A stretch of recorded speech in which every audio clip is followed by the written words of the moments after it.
عليكم ورحمة الله وبركاته.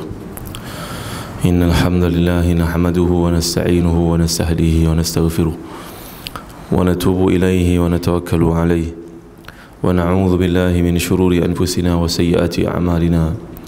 من يهده الله فلا مضل له ومن يضلل فلا هادي له.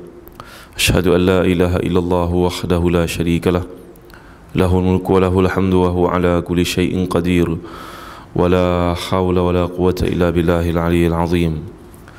سبحانك لا علم لنا إلا ما علمتنا إنك أنت العليم الحكيم. اللهم صل وسلم وبارك على سيدنا محمد وعلى آل سيدنا محمد كما صليت وسلمت وباركت على سيدنا إبراهيم وعلى آل سيدنا إبراهيم في العالمين إنك حميد مجيد. أما بعد. Firman Allah Subhanahu wa taala dalam ayat ke-90 daripada surah Al-Baqarah, A'udzu billahi minasyaitonir rajim. Bi'sa ma ishtaraw bihi anfusahum ay yakfuru bima anzalallahu baghya an yunazzilallahu min fadlihi ala man yasha'u min ibadihi faba'u bighadabin ala ghadab walil kafirina 'adzabun muhin. Alangkah buruknya perbuatan mereka yang menjual dirinya sendiri dengan kekafiran terhadap apa yang telah diturunkan oleh Allah, kerana dengki bahawa Allah Subhanahu wa taala telah menurunkan kurnianya kepada siapa yang dikehendaki di antara hamba-hambanya.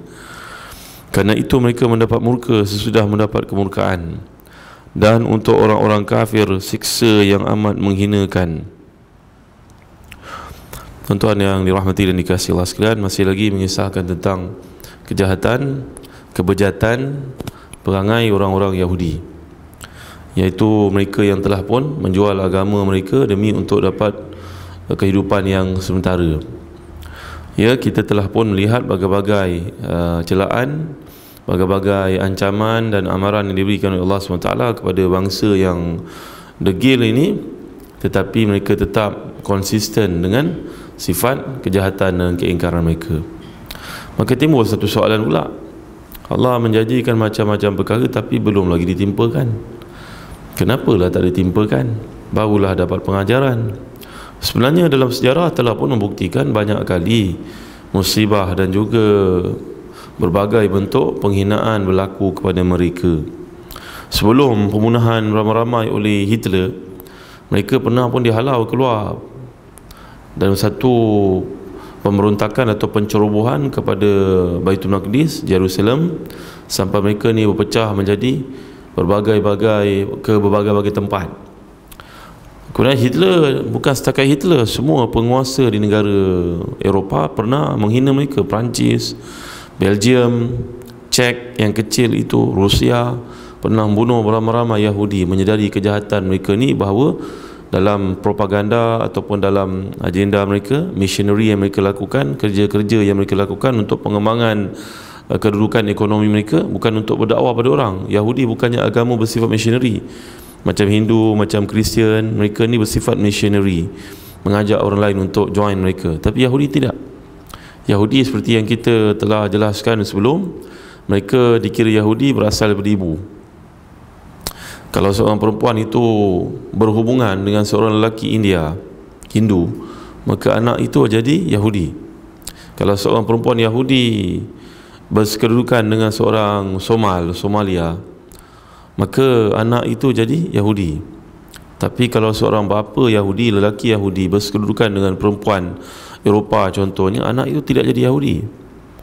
Dia kira Yahudi ni pada ibu. Dan Yahudi tidaklah bersifat dakwah. Main masuk Yahudi tak ada. Mana kita nampak, tuan-tuan? Tidak.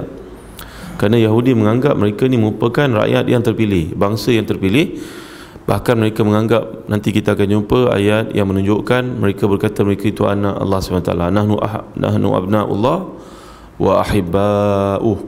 Kami ini merupakan anak-anak Allah, kekasih-kekasih Allah, orang yang disayangi oleh Allah. Ya, ini adalah tradisi orang Yahudi. Maka mereka ni dicemooh oleh Allah SWT. Mereka membeli, menjual dirinya. Menjual dan membeli seringkali digunakan dalam Quran bagi menunjukkan ia merupakan satu aktiviti yang berasaskan kepada pilihan. Pilihan, membeli atau menjual adalah pilihan. tolong jual kereta tuan pada saya perlukan kereta lah, saya minat tengok kereta tuan ni, second hand bagi murah-murah dah lah, baik saya jual. Saya dah lama duduk sini lah, tuan-tuan nak tak beli rumah saya jual harga below market price. Pilihan. Maka bila merujuk kepada perkataan ishtara dalam Quran, ia secara tak langsung merujuk kepada bahawa perkara ini adalah perkara pilihan, dan dalam berjual beli ini ada keseronokannya. Jadi tentulah dalam berjual beli itu ada imbal balik, imbal balas yang dikehendaki. Baik keuntungan, saya merasakan saya wajarlah beli rumah ni kerana dia below market price, saya dapat nikmatnya, tuan dapat wangnya. Kalau seorang pula yang menjual, saya perlukan duit sekarang sebab saya ada nak beli tanah, ada orang nak menjual tanah dengan harga yang sangat baik di tempat sekian-sekian, saya jual bawah market price, tak apalah. Jadi setiap kita ni akan dapat imbal balas, satu kelebihan dunia yang kita nak. Jadi orang Yahudi telah pun mencampur adukkan perkara akhirat dengan keuntungan dunia. Ini adalah satu sifat yang sangat keji yang telah kita tinjau daripada awal surah Al-Baqarah, satu sifat yang sangat dibenci oleh Allah Subhanahu Wa Taala. Tak ada masalah kalau kamu jual beli, tapi jangan berjual beli dalam urusan agama. Tak boleh menceroboh Allah SWT. Macam hari Jumaat, faidha, bagaimana digambarkan Allah SWT, wa idza nudiya lis-salati min yaumil jumu'ati fas'au ila dzikrillahi wa dzarul bai'. Bila dikumandangkan azan menyeru Jumaat, maka hendaklah kamu bersegera menuju kepadanya dan tinggalkanlah jual beli. Kan lagi sekali lah, jual beli ni satu benda menyeronokkan, menyebabkan kita dapat satu yang kita nak dalam target yang telah kita letakkan. Jangan dicampur adukkan dengan urusan agama, hukumnya haram. Ya tuan-tuan, nanti ada orang berkata, ustaz, tapi yang menjual tu perempuan, dia jual goreng pisang, yang beli lelaki. Memanglah perempuan tu tidak mukallaf, tidak dituntut duduk sembahyang Jumaat, tetapi dia makan harta syubhat, kerana dia masuk ke grey area yang Allah SWT haramkan. Yang beli itu, lelaki itu sah jual belinya, tapi buatannya haram, kerana dia menceroboh hak Allah, iaitu bila Jumaat dah masuk, dia tak boleh berjual beli lagi. Yang perempuan memanglah dia tidak mukallaf, tidak dituntut untuk sembahyang Jumaat, dia bukan ahli sembahyang Jumaat. Sembahyang Jumaat tak dituntut kata orang perempuan, tapi dia masuk dalam pencerobohan terhadap waktu yang Allah SWT larang. Jadi kena beri ingatanlah kepada sahabat-sahabat kita, saudara-saudara kita yang terlibat berjual beli pada hari Jumaat. Kalau mazhab Hanbali menganggap jual beli itu tak sah langsung, tak sah, tak cukup syarat, maka dia makan benda yang haram. Dalam kedua-dua implikasi hukum adalah perbuatan itu menjurus pada haram. Maka tuan-tuan yang dimuliakan Allah sekalian, ini adalah peringatan Allah SWT kepada golongan Yahudi yang mana mereka ni telah menjual diri mereka untuk kufur pada Allah SWT. Dan kerana dengki, baghya ni mana dengki, hasad, melihat perutusan Nabi akhir zaman ni di kalangan orang Arab, walhal sebelum itu berturutan, tatra ni maknanya berturutan, golongan para Nabi ini dipilih daripada kalangan Bani Israel, Yahudi, Bani Israel, keturunan Nabi Yaqub, Nabi Ishaq. Tapi sekarang tiba-tiba dipilih daripada keturunan Ismail. Kita nampak tuan-tuan ni, asal usul kenabian Nabi Ibrahim punya dua orang isteri yang disebut dalam hadis. Isteri pertama namanya Sarah, maka berkahwin dengan Sarah tidak dikurniakan anak. Sarah berlapan nada memberikan hamba yang dihadiahkan raja kepadanya namanya Hajar agar dikahwini oleh suaminya Ibrahim AS. Dan daripada Hajar ini lahirlah anak yang pertama namanya Ismail. Itu bapa orang-orang Arab. Selepas itu barulah Sarah isteri pertama hamil dan dikurniakan anak kedua namanya Ishak, ya.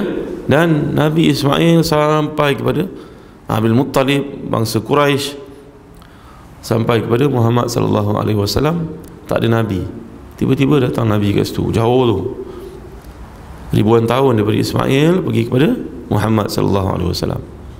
Sedangkan dalam Ishaq punya keturunan, Yaqub, Yusuf, Daud, Sulaiman, Yahya, Zakaria, Daniel, Samuel, ramai nabi yang disebut dan tidak disebut namanya. Ya, bayangkan kita pernah bincang dalam tafsir Abdul Mansur bahawa Imam Suyuti mengemukakan riwayat pernah Yahudi membunuh 300 orang nabi pada satu hari. Ya, ramainya nabi yang pernah diutuskan kepada mereka. Tapi walaupun membunuh itu satu tradisi, membenci nabi di kalangan sendiri kerana nabi itu bawa benda-benda yang bercanggah dengan hawa nafsu mereka. Yang lebih pelik lagi, mereka menagih pangkat itu kembali kepada mereka balik semula. Ini yang digambarkan oleh Allah SWT. Baghyan ayyunazilallahu min fadlihi ala ma yasha'u min ibadi. Ya, Allah pilih, Allah punya suka, Allah punya kelebihan. Fadl yang disebut kelebihan yang tak boleh nak dipertikaikan. Siapa yang Allah beri, itu hak Allah SWT tanpa boleh dipertikaikan. Kenapa Allah jadi orang ni putih, orang ni hitam, orang ni tinggi, orang ni rendah? Tu kita tak boleh tanya, tuan-tuan. Kita gunakanlah peluang yang ada untuk peningkatan dan juga mempersalihkan diri. Bukannya kita mempersoalkan apa yang Allah SWT telah berikan kepada seseorang.